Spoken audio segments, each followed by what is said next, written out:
आमच्याकडे घाटावर दसऱ्या दिवशी हत्यारांना शस्त्रपूजनाला नेहमीच नॉनव्हेज नैवेद्य करतात.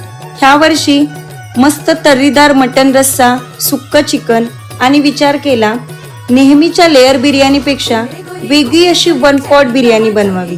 आणि ती बिर्याणी एवढी मस्त झालेली की बस. तुमच्यासाठी मी डिटेल रेसिपी कॅप्शनमध्ये मेन्शन केली आहे. बरं, तुमच्याकडे दसऱ्याला खास काय बनवतात मला कमेंटमध्ये नक्की सांगा. आणि दसऱ्याच्या तुम्हा सर्वांना हार्दिक शुभेच्छा.